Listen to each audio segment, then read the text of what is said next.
Hey friend, quick pause here. If you're finding these conversations helpful, I would love to stay connected beyond the podcast. You can sign up for my free newsletter at tabithawestbrook.com. And that's where I share exclusive trauma-informed insight, faith-friendly resources, and updates on new Hey Tabby episodes, retreats, healing tools, all kinds of good stuff that you will not find anywhere else. It's one small way to keep growing together toward peace, wholeness, and freedom. Just head over to tabithawestbrook.com and click on Hey Tabby, and you will scroll down and find the newsletter sign up there. I look forward to seeing you in the emails. Welcome to Hey Tabby, the podcast where we talk about the hard things out loud with our actual lips. We'll cover all kinds of topics across the mental health spectrum, including how it intersects with the Christian faith. Nothing is off limits here, and we are not take two verses and call me in the morning. I'm Tabitha Westbrook, and I'm a licensed trauma therapist, but I'm not your trauma therapist. I'm an expert in domestic abuse and coercive control, and how complex trauma impacts our health and well-being. Our focus here is knowledge and healing. Trauma doesn't have to eat your lunch forever. There is hope. Now, let's get going. Welcome to this week's episode of Hey Tabby, and I am excited to introduce our guest. Nick Stumbo is a third-generation pastor, and he spent more than a decade serving as a lead pastor in Kelso, Washington, where he witnessed firsthand the devastating impact of sexual brokenness in the church. After confronting his own struggle with pornography, Nick and his wife, Michelle, found hope and healing through Pure Desires counseling and group ministries way back in 2010. And this is a journey that radically transformed their lives. His courageous public disclosure to his congregation sparked a culture shift that was marked by grace, forgiveness, and freedom, and it led to the launch of Pure Desire groups for men and women seeking hope and restoration. In 2016, Nick joined Pure Desire full-time, and now he serves as the executive director. He's the author and co-author of several books, including Setting Us Free, Safe, Creating a Culture of Grace in a Climate of Shame, and Hope, Healing, and Freedom. Nick has a Bachelor's of Science in Pastoral Studies from Crown College and a Master of Divinity from Bethel University. He and Michelle have 4 kiddos together and live in Nashville, Tennessee. Together, they've shared their story of healing on Focus on the Family and in other numerous publications. Nick remains deeply passionate about helping the church become a place where honesty, healing, and grace lead the way, and where nobody has to struggle alone, which is definitely our vibe here on Hey Tabby. And Nick, we're really glad to have you here. Yeah, thanks so much for having me. It is an absolute pleasure to have you here. Nick and I have had the occasion to meet in person. We met actually in such a really cool way. Gosh, I want to say it was we're getting close to 2 years ago now. And Nick heard me speak at the Pastoral Sex Addiction Professional Summit, the very first one. And we couldn't listen to each other live because we were at the same time. So he had to listen to my recorded version.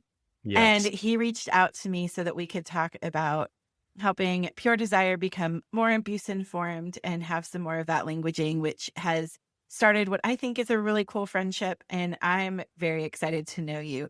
Tell me more about Pure Desire and how, you started off in your own group that helped you, and then you came on staff. So tell me about that journey. Yeah.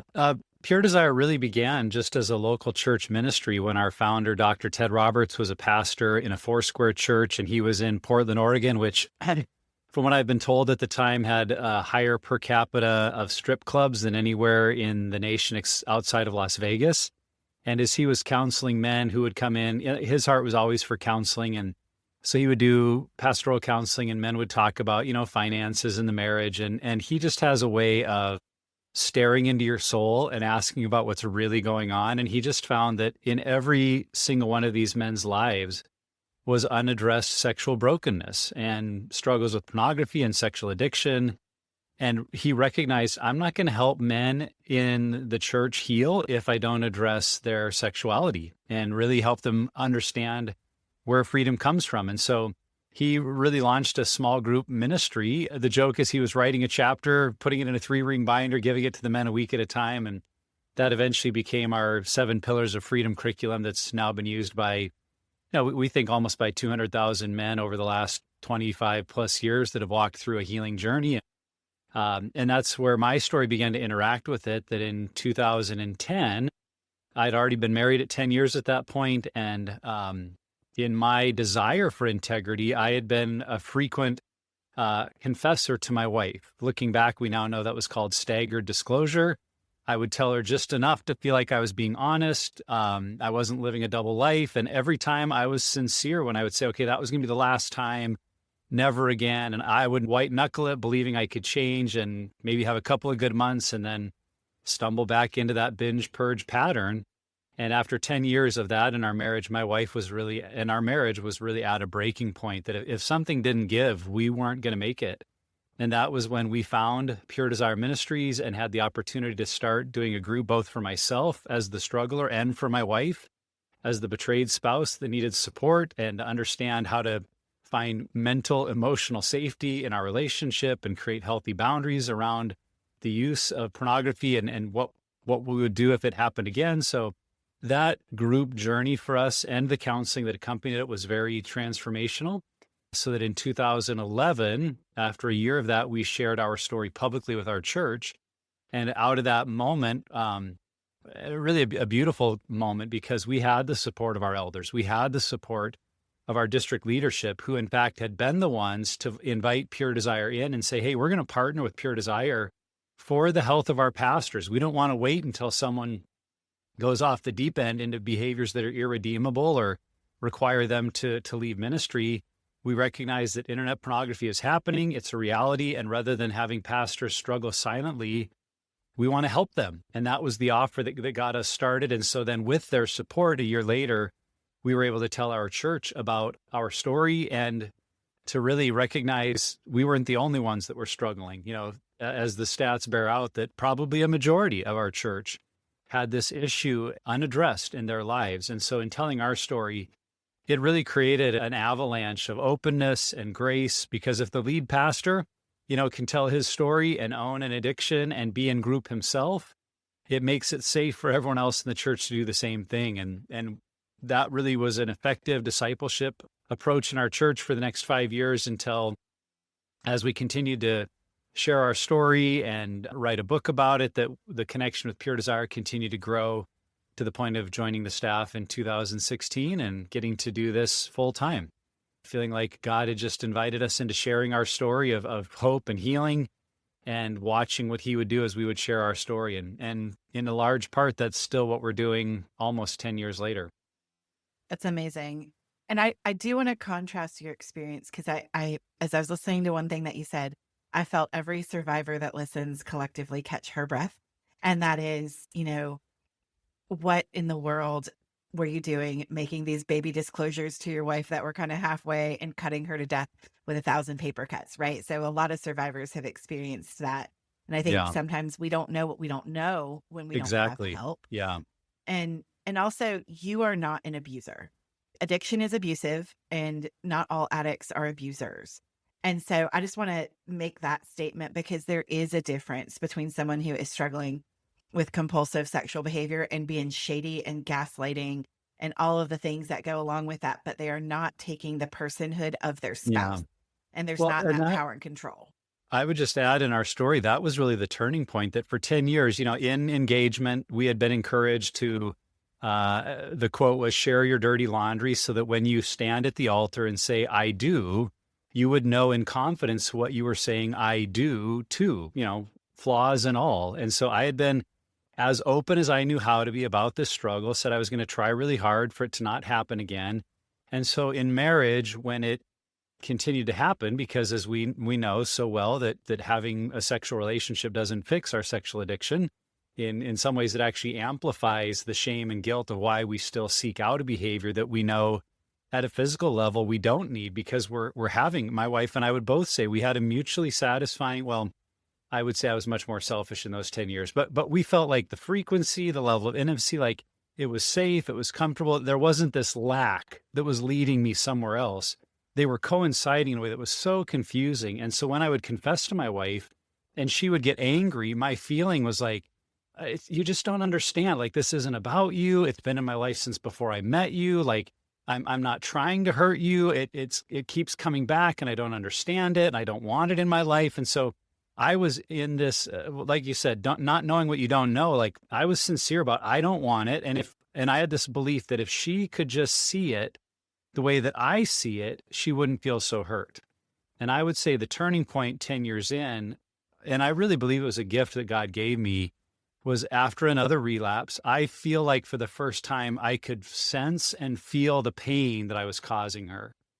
And regardless of whatever, misbeliefs I had about it, the rationalizing, the minimizing, there was this moment of clarity to say, I'm the one who doesn't understand. I'm the one who doesn't embrace how deeply this is hurting my wife. And whether I think I can explain it or not, her pain is real, her experience is real. And I had kind of this really, a lot of men were just very logical and practical. I thought, if there was any other area of my life where my wife said, when you do this, it feels to me like you're cheating on me. It feels to me like an affair. If it was about anything else, I'd like, well, I'm not going to do that anymore. But in this area, I was justifying, probably to protect myself, to say, oh, you just don't understand. And it's so different than a physical affair. And I would never do that. And so, like I said, the real, I think, change for us when I was willing to acknowledge I'm the one who doesn't understand. And I don't understand how to change. And yet I'm now becoming aware of how deeply hurt my wife is. And that expression that I think many men have used half-heartedly to say, I'll do anything. What do you want me to do? I'll do anything. I think I realized in that moment it was time to put my money where my mouth was and truly do anything, because we'd done what we knew how to do. Just try harder, have guardrails and try harder not to do it. But in terms of like counseling and group and engaging in an actual recovery process, we had not done that. So that was the turning point of that awareness that this was deeply painful. And no matter how else I explained it, I needed to be able to see and take my wife's pain seriously.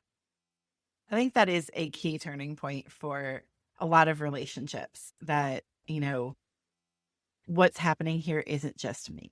It isn't just about me. And like the act of confession is almost like putting that weight on the other person when it is not followed by actual recovery. And Absolutely. a lot of the folks who struggle with compulsive sexual behavior I've worked with, they, because of the shame, because of so many other things, they're like, I just need to get this off of me. And then they do white-knuckle sobriety, where they're not really in recovery.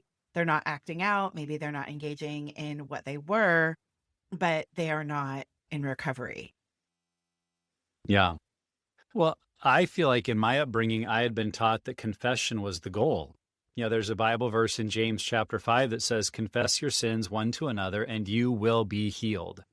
And so that was my mindset of, if I could just be open and honest, if I could just be real to confess, I'll be healed and the problem will go away. And so I think that was the mindset I brought even to my relationship with my wife, was not doing it to hurt her or harm her, but believing like this is going to help me be free if I just confess. And we saw confession as the end, where as I look at recovery now, I think confession is absolutely crucial. I mean, it's the heartbeat of truth and honesty in a relationship, but confession is the starting point. Confession is what opens the door to say, okay, what are we going to do to repent, to actually turn and go in a different direction, to have a change of behavior, a change of ways, a change of attitudes. And had someone help me see like confession is an open door into recovery, not the goal of recovery, it would have, I hope, helped us maybe address some of these things earlier on. And so to say that to anyone else that believes like, because maybe someone listening to this is still trapped in the secrecy of it, and they're listening to a belief that says, well, if I could just be honest, it'll go away. And you do need to be honest, but it won't just go away, because there is a lifestyle, a pattern of thoughts, beliefs, and behaviors that have led to this way of acting. And if you don't address that whole system, it's likely going to continue, even if for a while you can white knuckle it and find a little bit of success. Yeah. And there's a difference between vulnerability and transparency. And I tell both survivors and perpetrators, and also my addicts, that same exact thing, because I can tell you a thing. It doesn't mean I was vulnerable about it. It doesn't mean that, like, I can tell you, yes, 5 years ago I did XYZ. Cool. But am I doing XYZ today? Where's my heart today? And so I can give you transparency, which makes you feel, especially for spouses, like, oh, maybe I got something here. But then when the heart change doesn't follow and real recovery doesn't follow, it feels like you've just been sold a bill of goods. Yeah, absolutely. So you've seen Pure Desire, because this is going to be your 10th anniversary year there, which is very exciting. You've seen Pure Desire grow from something that was in some ways regional, it sounds like, to something that is much more national. So tell me a little bit about that.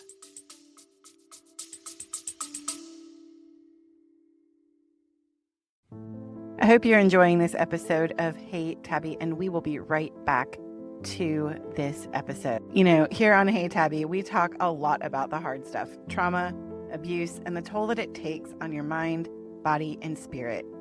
And I want you to know you don't have to walk that alone. At The Journey in the Process, our team of highly trained trauma therapists help people heal from the deep wounds of complex trauma, all kinds of abuse, coercive control, sexual harm, and problematic sexual behaviors. We don't just manage symptoms.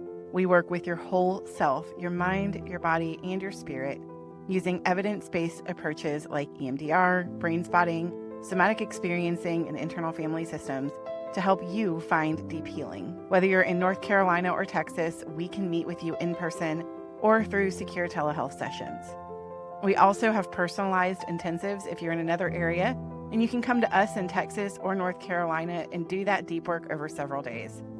Regardless of how we connect, we strive to make this a safe, judgment-free space where your story is heard, your pain is honored, and your healing is possible. If you're ready to take that next step toward peace, visit www.thejourneyandtheprocess.com, and we'll have that linked in the description as well. Trauma doesn't have to eat your lunch forever. There is hope, and we are here to help you find it. Now, let's get back to this week's episode.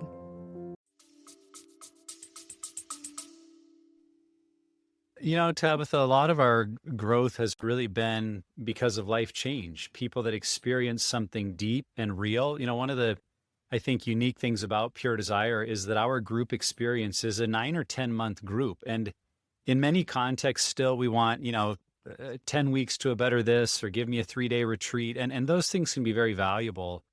But we've recognized that lasting change includes brain change, includes heart change, includes behavior change, and having deep connection and bonding with a community of people that know you and are on that journey with you.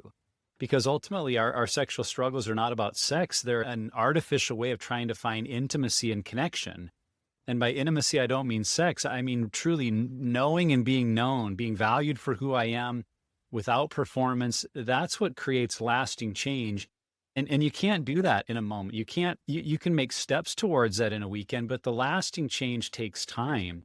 And so I think as people have emerged from a Pure Desire group saying, I'm a different person. I'm not just stopping a behavior. I'm walking in a new way. I'm learning whole new ways of dealing with pain and difficulty and facing grief rather than avoiding it.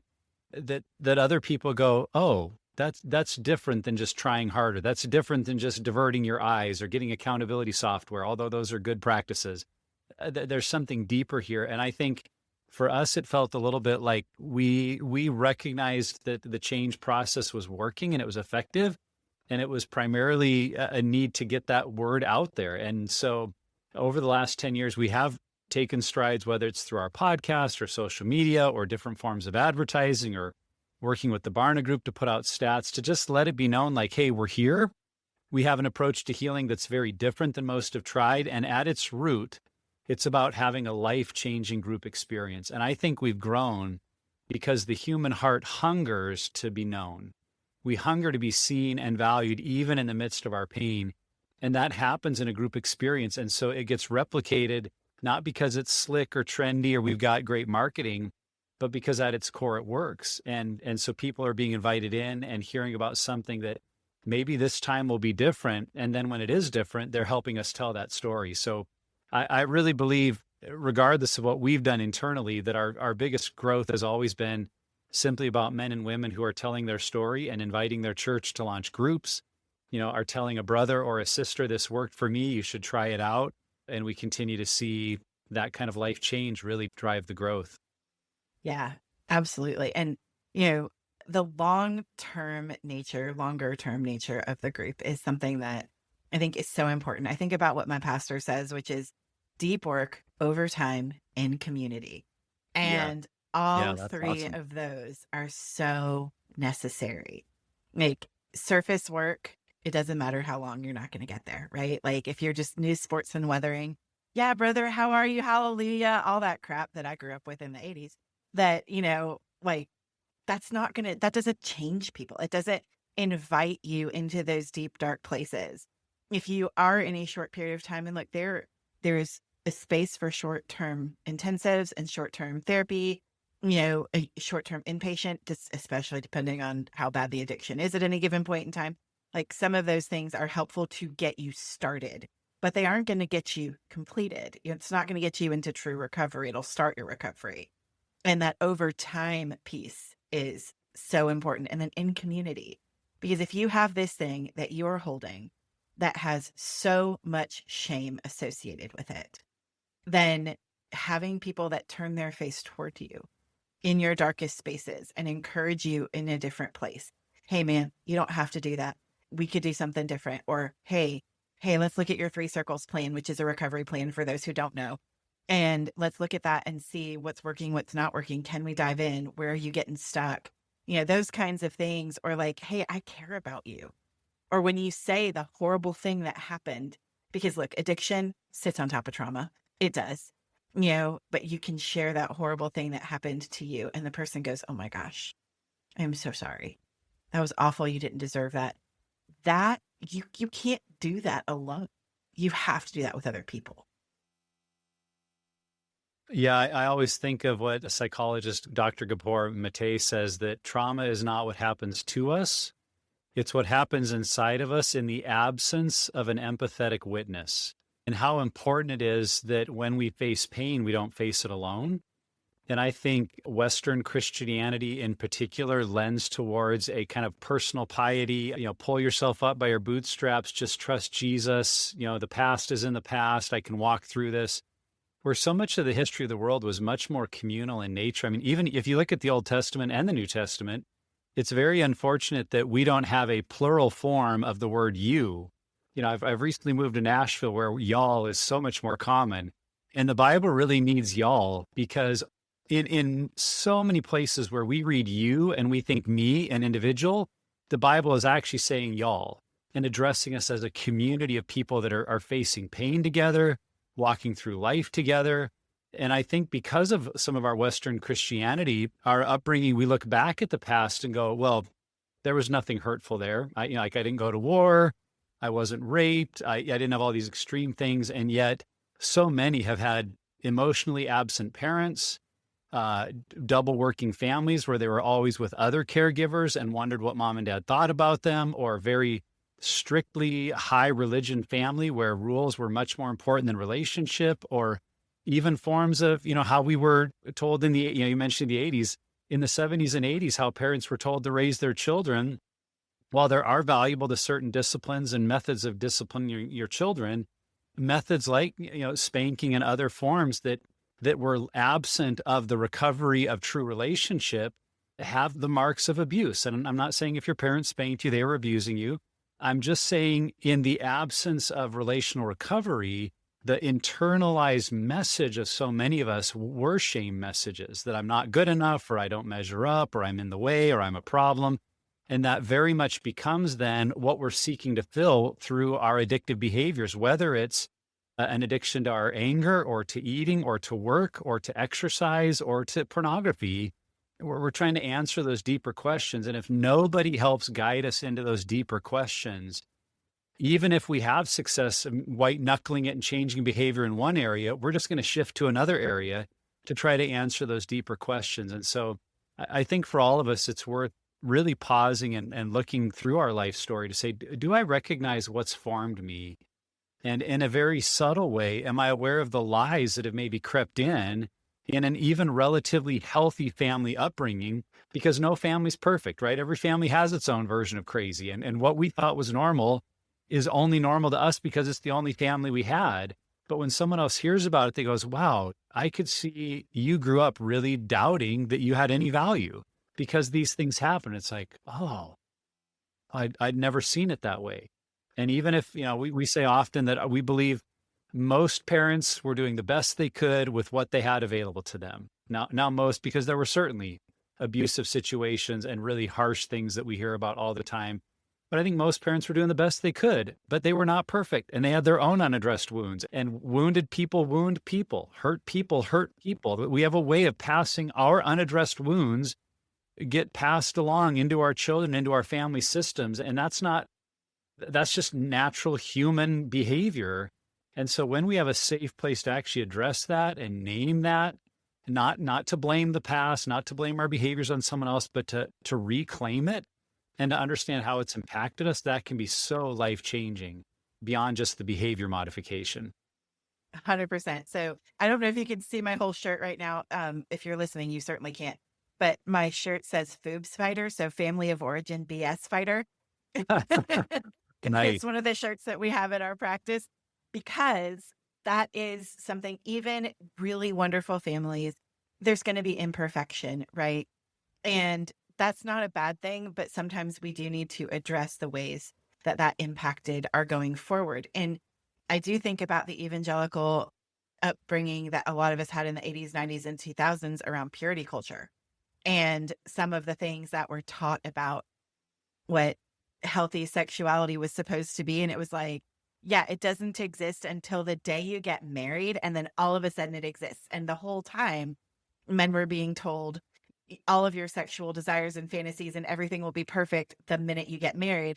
And women were being told you're not even allowed to think about sex until the day you get married. And then you're supposed to basically be a whore in the bedroom, for lack of a better way to put it.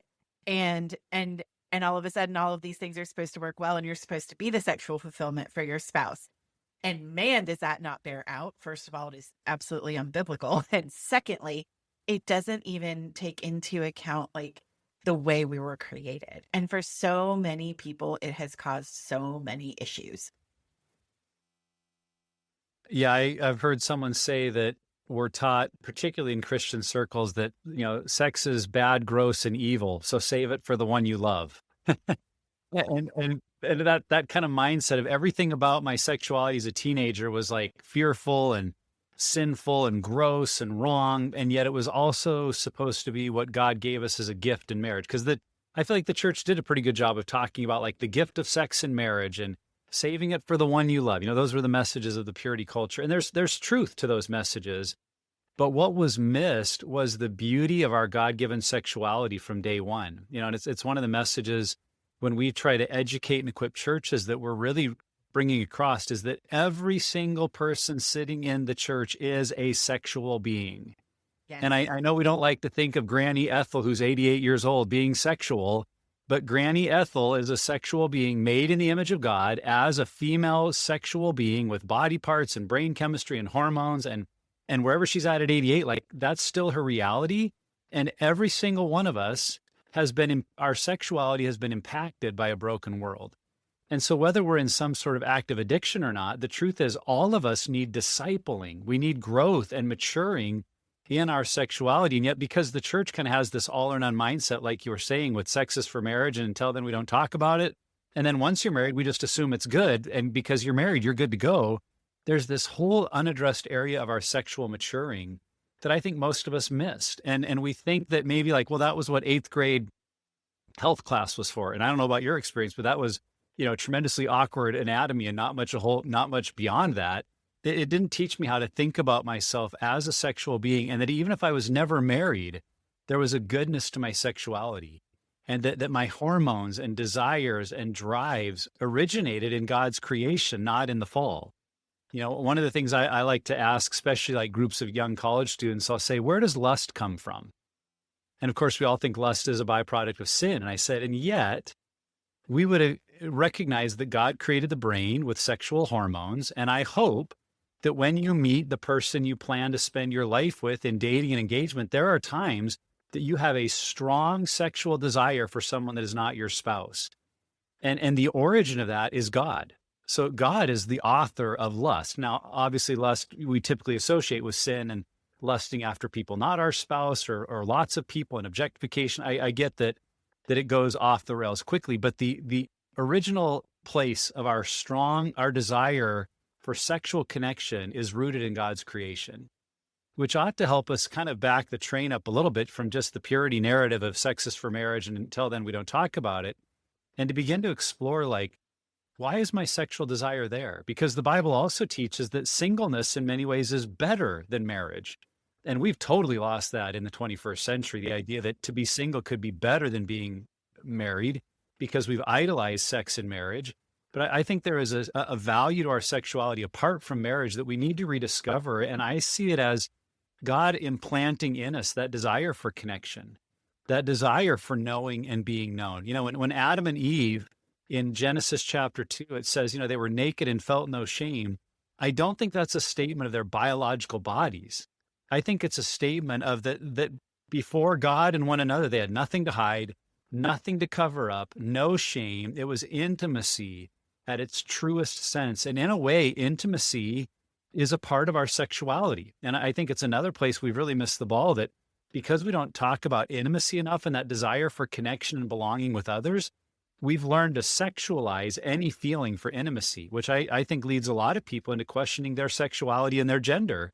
Because like, wow, I have a strong feeling of connection with this person of the same gender. And maybe it's just their heart longing to be seen and connected with someone. And it's totally non-sexual, but we've not been trained or taught to think about our longings as anything but a sinful sexual desire. And so, yeah, there's a lot to be explored there about our sexuality being good and reclaimed. And that, I think, is the work of recovery, of looking back and saying, what are the messages I've learned about my body? What are the messages I've learned about other people's bodies and the purpose they have in our world and in my life? And what are the messages I've learned about sex? And are they true? Are they helpful? Are they actually what God designed for us to be, an intimate connection with Him? Because that's where intimacy starts, is with God and with one another. And I think if we could have a fuller understanding of that, if we heard pastors preaching on that, there would be some paradigm shifts. We'd begin to think about sex differently. And I think it would help all of us. Absolutely. And I think, just to kind of back up a bit, the church has not done a good job on talking about intimacy. While they've talked about sexual intercourse within the boundaries of marriage, they haven't talked about what intimacy is. And my contention is that the evangelical church is in fact a sex addict, because that is all it focuses on, is intercourse or sexual behaviors, when if we focused as the church on intimacy in friendship and what that looks like, and appropriate rhythms and boundaries there, because I do think people get confused these days, and intimacy in relation, in marriage, and then physical intimacy, all of those things go together. Sexual intercourse and sexual behaviors and physical touch and things like that are an outcropping of, when it's done correctly, the emotional intimacy that people have. And to your point, young people get, like, I think any people these days, but lots of young people get confused because we've been told that desire, affinity, connection is all sexual. And it's not. There's a book out there called Platonic that really dives deep into this really well and talks about friendship and those feelings. And I think about David and Jonathan in the Bible, their hearts were knit together. I feel that way about some of my female friends. I have no sexual desire for them whatsoever, but I have a strong affinity and a deep love and a relational intimacy with them. I have that with some of my guy friends, and there's nothing sexual about that. So I think the church retooling what is intimacy at its greatest depth. Again, intimacy with God, like you said, like it starts there, and then intimacy with friends, and then intimacy in a romantic relationship. And you're right. The church doesn't talk about singleness at all, despite the fact that Paul very clearly did in scripture. And that is something that then does push the idolatry of marriage and the idolatry of intercourse in ways that aren't helpful. And society is all about that. Society will absolutely perpetuate that because everything is so hypersexualized. So I think really leaning into that. And I will just also talk about lust for a second. I think the better word is desire when it's healthy. And lust is consumptive. That's why when Jesus says, if you lust in your heart, then you have committed adultery. Lust is, I'm going to take this for my good pleasure, instead of I'm going to enter in. I have desire for you. I desire you as a person, not just as a body. And I think that to me would be the differentiator between what lust is and what really beautiful desire is. Yeah, yeah. There's nuances of that word. I think what comes to mind for me too when I think of the creation narrative, I've been looking at Genesis 3 a lot and recognizing, when Adam and Eve were in the garden and they're being tempted to take of the fruit, so something that's not theirs, that God has prescribed as saying this is not healthy for you, and I've made something off limits. Even before the fall, they had a strong desire to reach out and take something that God had said was not healthy for them.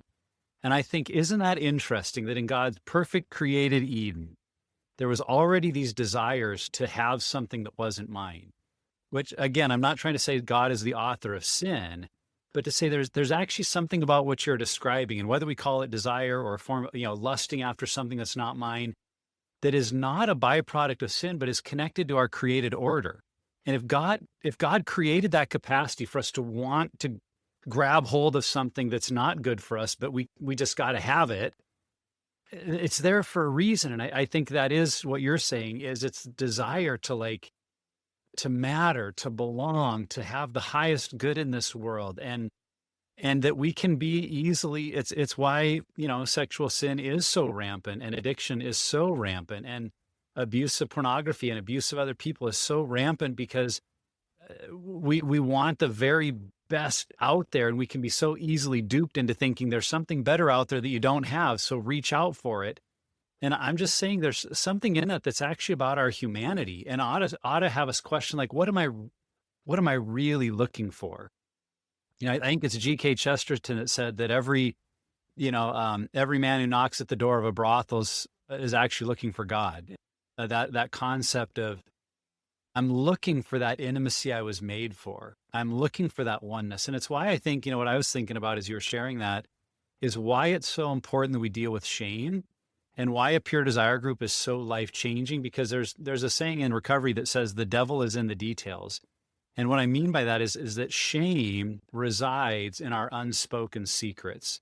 And one of the failures of a lot of traditional accountability groups is we've learned to say, hey, I struggled this week, or I relapsed this week, or I had a bad night. And I was like, oh man, thanks for that honesty. And we'll pray for you and, go this week and don't do that. And yet what's happening below the surface is we know the kind of pornography we looked at, or the length of time we were there, or what we did in response to that, or the thoughts we had about someone else that we knew. And that belief that says, well, I shared this much, but if I shared all of it, they would reject me as a weird, perverted psychopath, and I would be alone. And so even in some of our honesty, we walk into shame of, I can't really disclose what's going on in my life. And that is so crucial in a group that you've created connection with. There's safety, there's trust, that you can go to some of those specifics and say, and here's the nature of what I've been doing. And you have to be careful with that. Like, we don't want to trigger other people. We don't want to be graphic. We're not trying to be, shocking for the sake of the shock factor. But when we can name some of our secrets that we've said, I will never tell another person this, and we find the courage and safety to speak it, and someone else says, I see you, and I'm with you, and let's walk through this together. Like, it changes us. And I would say the same about what happens with the shame over abuse. I mean, if we've crossed the line into things of how we treated our spouse, or we know that in our worst moments, we were a monster, and yet we're in a Christian community that, like you said, I'm fine, we're good, it's okay. Like, how to divulge that, of like, hey, here's something I did, and I don't know what to do about it. We're going to live in that shame, and that shame is going to keep us stuck in secrecy, and that secrecy is actually going to make the behavior more likely to continue. And that's why we've got to get in places where we tell the whole story. We face the whole truth, because then shame can be dispelled, and we can actually rebuild from a place of true honesty and find the freedom that we're looking for. So yeah, it's why it's so important that we dismantle shame and really look at what am I deeply longing for in these places that maybe have become the pockets of shame in my story. Absolutely. And, for people who are like, well, I was thinking about a group and now I'm like, holy cow. Right. And like, how do I tell my whole story without triggering anyone, or everybody and their mother? Like, that is the way that a group is facilitated gives you the right parameters for that. And also, I That's really right. encourage folks to get into therapy. You know, work with a therapist who understands the addiction and the compulsive behaviors. And that is a place where you can give more detail about this is the type of pornography I looked at and the length of it. And I mean, those are questions I straight up ask all the time, Yeah. you know, Yeah. because if you give me just a little bit, I can't really help you. If you give me the whole thing, then we can walk through it. What's driving that? How is your arousal template impacted by that? How did you get there in your arousal template? And these types of things in our arousal template, for those who haven't heard me talk about it, is the constellation of things together that turn you on. And Mm. so when we talk about that and figure out how things got woven in, whether it's violence or multiple partners, or, you know, I probably should have given a trigger warning at the beginning of this episode because I'm saying some things that are probably rattling a few people. But when we can talk about that, we can go, how did you get there? And how do we help you disentangle and get you out? And so I think a lot of times, especially early on in the recovery process, having both a group and a therapist is really, really helpful in getting into a deeper level of recovery and walking that path. So I would encourage folks to do that with someone. And then the other thing I want to just touch on here is the spouse or the betrayed partner, because a lot of times, and I know Pure Desire does not do this, which I love. We'll see someone go get help for their addiction, but the betrayed partner's out there twisting in the wind, dying from all of these paper cuts over decades potentially, and going, what about me? All the attention is always on the addict. And so I want to talk about betrayal and beyond and what it does for the betrayed spouse as well, because that is, to me, as a therapist, a critical piece is having both parties getting the care that they need. Mm. And Yep. betrayal trauma is brutal. It is awful. Yeah, the challenge for both an addict and the spouse is isolation. It's a belief that says there's something wrong with me that makes me struggle in this way, or there's something wrong with me that makes my spouse do these things. And when we aren't able to talk about it, that voice of isolation and shame just drives that knife into our heart, so to speak.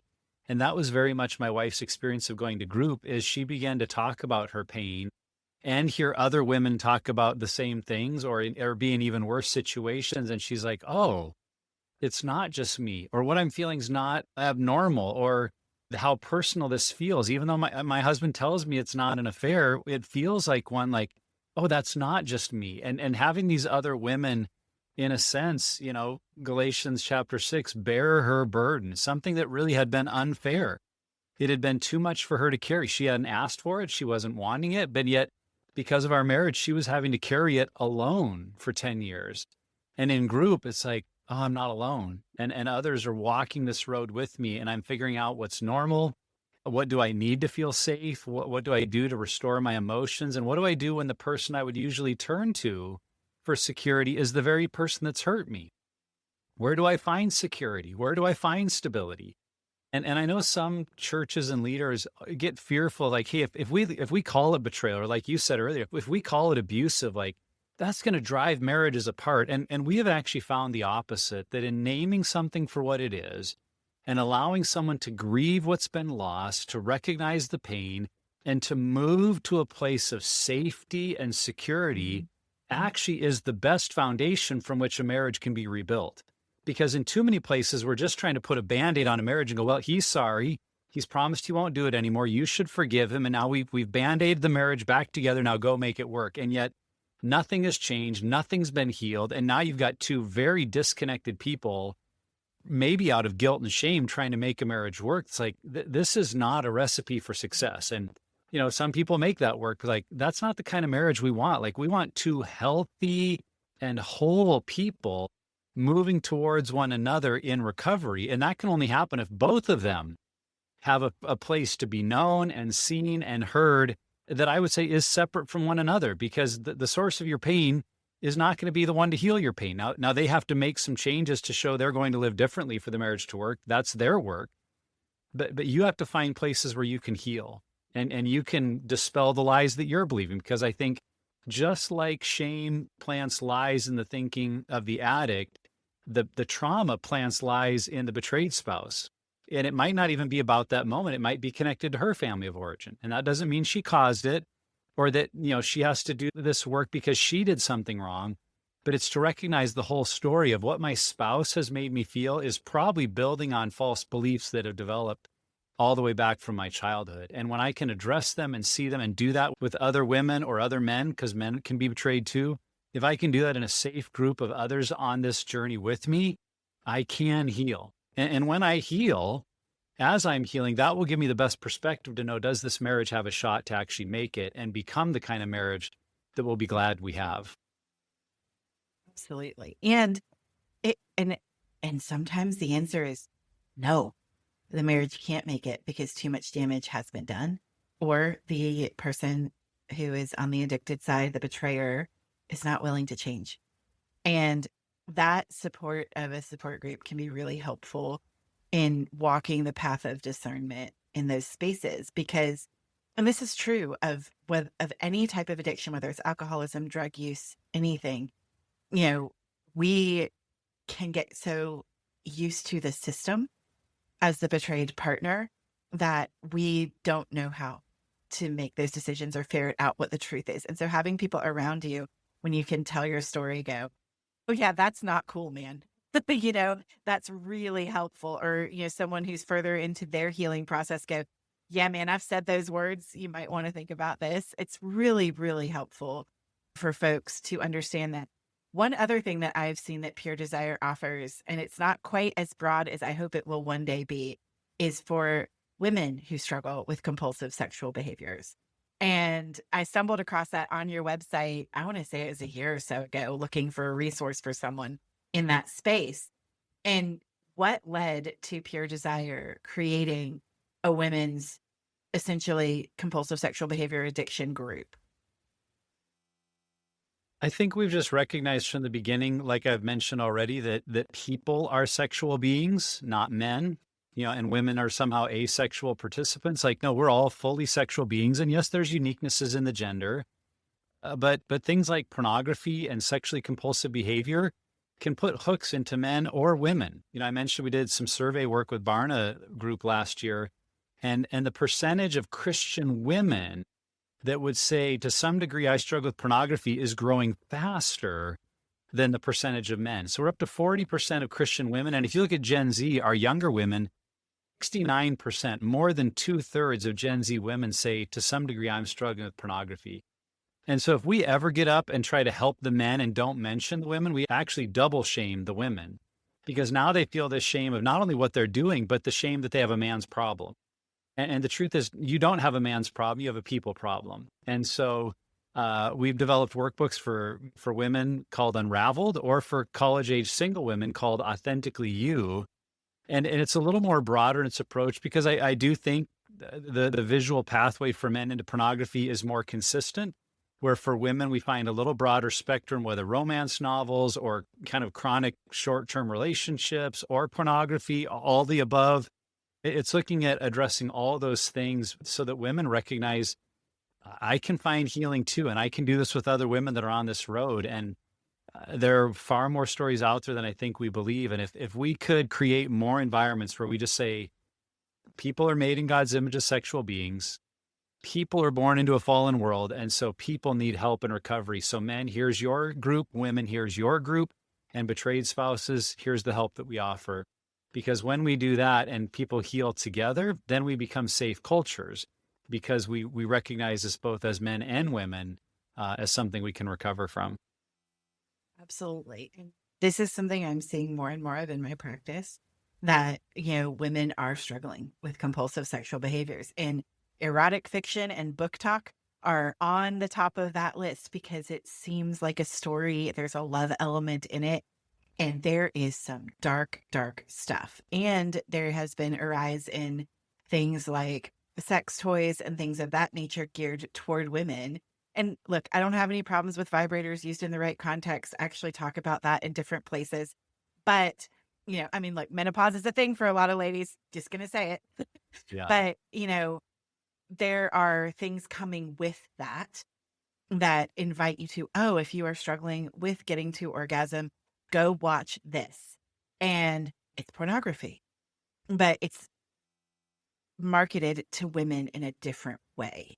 Yeah. And so I'm seeing a definite uptick. And in Christianity, it is so hard for women to say, this is my struggle.